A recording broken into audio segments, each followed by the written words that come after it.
مارا تو 12 چشمے جاری ہو گئے. مگر بات یہ بھی ہے کہ مسلمان کو اللہ نے وہ صبر اور حوصلہ دیا ہے، وہ ہمت دی ہے، وہ استقامت دی ہے کہ یہ یہودی تھے جن کی تزکیہ صحیح سے نہیں ہو پایا تھا، جو اپنے نبی سے محبت کا تعلق نہیں رکھتے تھے، تعظیم کا تعلق نہیں رکھتے تھے، پریشان ہوتے تھے.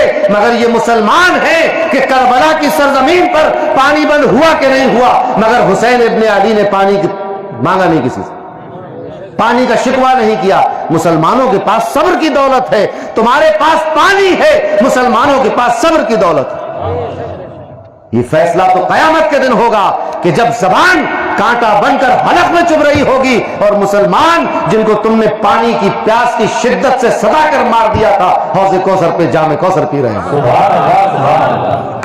تو مسلمانوں کو دنیا کی چیزیں روک کر اور دے کر نہ آزماؤ. تم مسلمان تو اللہ پہ بھروسہ رکھتا ہے.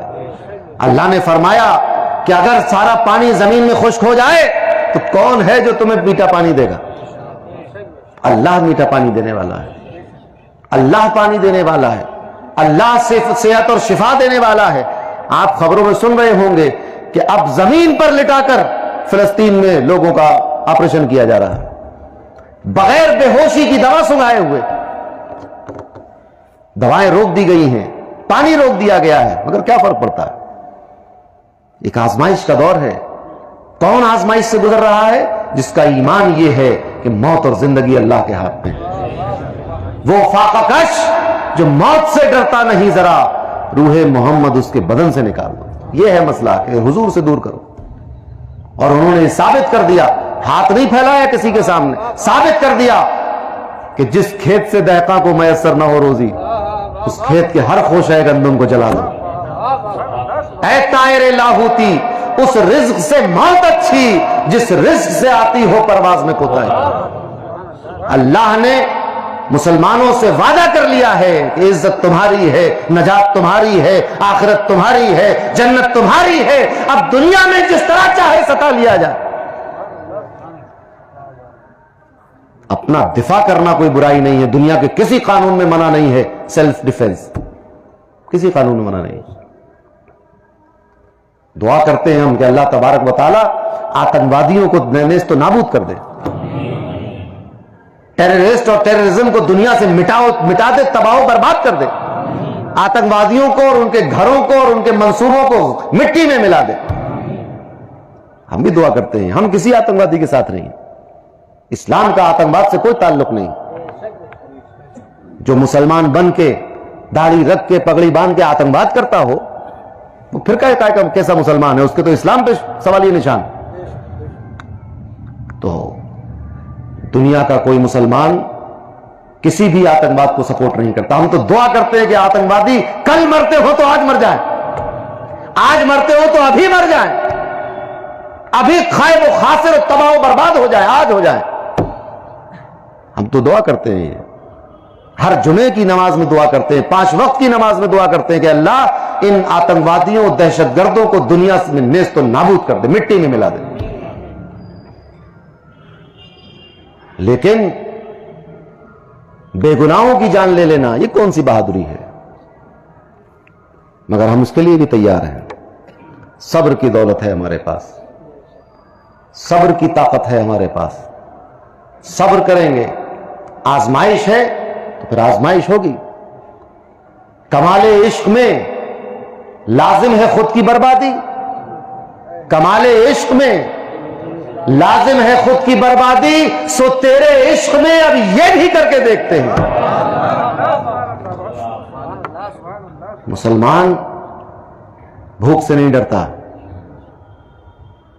مسلمان پیاس سے نہیں ڈرتا، مسلمان صرف اللہ سے ڈرتا ہے. آج بھی اگر یہ عزم مصمم کر لیا جائے کہ ہم اللہ کے بتائے ہوئے دین پر مضبوطی سے قائم ہو جائے تو نہ تلوار کی ضرورت ہے، نہ بندوق کی ضرورت ہے، نہ بم کی ضرورت ہے، نہ مار کاٹ کی ضرورت ہی نہیں کوئی. آپ ذرا سوچیں کہ انہی یہودیوں کو فرعون سے بچانے کے لیے اللہ نے پانی میں راستہ بنایا کہ نہیں بنایا؟ یہی یہودی تھے، انہی کے لیے دریا میں راستہ بنا دیا. ان کے بچوں کو فرعون مار دیتا تھا, ان کی عورتوں کو دفنا دیتا تھا, ان کے ساتھ ظلم و زیادتی کرتا تھا. یہی یہودی جنہیں اللہ کا اور اپنے انبیاء کا ممنون کرم ہونا تھا, یہی نافرمان قوم جس کو اللہ نے بعد میں پھر بندر بھی بنایا ان میں سے کچھ لوگوں کو, اور ساری نعمتیں ان سے چھین لی. انہی لوگوں کے لیے پانی میں راستہ بنا کہ نہیں بنا؟ تو جب ایسی نافرمان قوم کے لیے پانی میں راستہ بن سکتا ہے تو پھر اپنے حبیب کی امت کے لیے راستے کیوں نہیں کھولیں گے؟ کھولیں گے. ہمارے اعمال برے ہیں, ہماری حرکتیں بری ہیں, ہمارا کردار غلط ہو گیا ہے, اس وجہ سے ہم آج اس عذاب کو جھیل رہے ہیں. لہذا کسی بھی افواہ کو سن کر آپ آؤٹ آف کنٹرول نہ ہو جائے, سنیم برتیں, اپنے اعمال اچھے کریں, اپنی ذات سے کسی کو تکلیف نہ پہنچائیں, الٹی سیدھی پوسٹیں سوشل میڈیا پر نہ ڈالیں, کیونکہ اس سے کوئی فائدہ نہیں, نقصان ہی ہے. بات سمجھ میں آئی؟ لہذا صبر کے ساتھ, شانتی کے ساتھ, امن کے ساتھ اپنے دین پر چلتے رہیں, اللہ اور اس کے رسول کی پیروی کرتے رہیں, اللہ پر بھروسہ رکھیں, اسی سے امید لگائیں, کسی کے بہکاوے میں نہ آئیں, شہر کی اور ملک کی فضا کو خراب نہ کریں اور نہ خراب ہونے دیں. وہ ہوتا ہے کبھی کبھی کہ عقل ختم ہو جاتی ہے اور جوش میں آدمی الٹی سیدھی باتیں کرتا ہے, پھر بھگتتا ہے اس کو. لہذا اس طرح کا کوئی غیر قانونی اور غیر اخلاقی قدم نہ اٹھائے جس سے پھر بعد میں دشواری کا سامنا کرنا پڑے. بہت سکون و اطمینان کے ساتھ رہیے, صبر کیجیے, دعا کیجیے, اور اس کے ساتھ اپنے اعمال کو درست کیجیے, اپنے عقیدے کو, فکر کو درست کیجیے, اپنے حالات, اپنے کردار کو درست کیجیے, تعلیم حاصل کیجیے, حلال روزی کمائیے, لوگوں کے لیے سہولت فراہم کیجیے, دشواریاں کم کیجیے. آپ کو معلوم ہے ہم اس دین کے ماننے والے ہیں جس دین نے ہمیں یہ سکھایا ہے کہ راستے پر پڑی ہوئی رکاوٹ اور کانٹا اور پتھر اور روڑا ہٹا دینا بھی صدقہ ہے.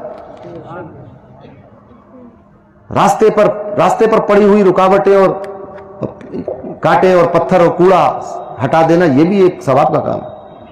تو ہم لوگوں کے لیے آسانی پیدا کریں, دشواری پیدا نہ کریں. جو کرے گا وہ اس کو اپنا انجام بھگتنا ہے. قیامت کا دن تو حق, سارے کام یہی ہو جائیں گے, پھر قیامت میں کیا ہوگا؟ تو وہاں کے لیے بھی کچھ چھوڑ دیجئے. فیصلہ اللہ کے ہاتھ میں ہے, فیصلہ کرنے والے ہم اور آپ نہیں ہیں, فیصلہ اللہ کرے گا. ہم جس کام کے لیے بھیجے گئے ہیں وہ کام کریں, اللہ کو مانیں, اس کے دین پر عمل کریں, اس کے قانون کو مانیں اور محبت کو عام کریں, امن و امان سے رہیں, اپنی حرکتوں کو, بری حرکتوں کو چھوڑیں, سچائی کے ساتھ ہو جائے. باقی جو کر رہا ہے وہ اس کا کام ہے. آپ کا کام جو ہے وہ محبت ہے, ایمان ہے, اطاعت ہے, فرما برداری ہے, سکون قائم کرنا ہے, وہ آپ کو کرنا ہے. تو میں عرض کر رہا تھا کہ اتنے بڑے ایسی ہستیوں سے ہمارا تعلق ہے تو ہمیں نا امیدی کی طرف جانے کی کیا ضرورت ہے؟ مری ہوئی مرغی زندہ ہو جاتی ہے تو یہ ہماری امید جو مر گئی ہے اس کو زندہ ہونے میں کتنی دیر لگے گی؟ اور نا امیدی تو کفر ہے. اللہ کی رحمت سے نا امید نہیں ہونا چاہیے, مگر اس رحمت کو اپنی طرف متوجہ بھی تو کرو.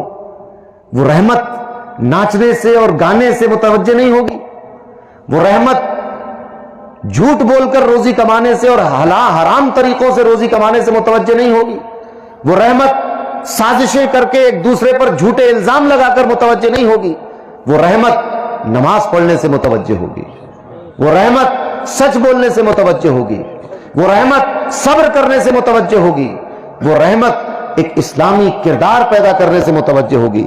مالداری اور غربت کوئی اہمیت نہیں رکھتی ہے, ہمارا دل کیسا ہے اہمیت اس بات کی. دل صاف ہونا چاہیے. تو جب دل صاف ہوگا, اللہ کی اور رسول کی پیروی ہم کریں گے تو وہ رحمت متوجہ ہوگی, اور اس رحمت سے پھر کوئی مسلمان نا امید نہ ہو. انشاءاللہ کل ملاقات ہوگی پھر 8:30 سے 9 کے بیچ میں, اور آپ بھی تشریف لائیے اور سب لوگوں کو لے کے آئیے. پھر کل بھی گفتگو ہوگی, اس میں ایک الگ پیغام دیا جائے گا انشاءاللہ. بہت شکریہ. وآخر دعوانا ان الحمدللہ رب العالمین.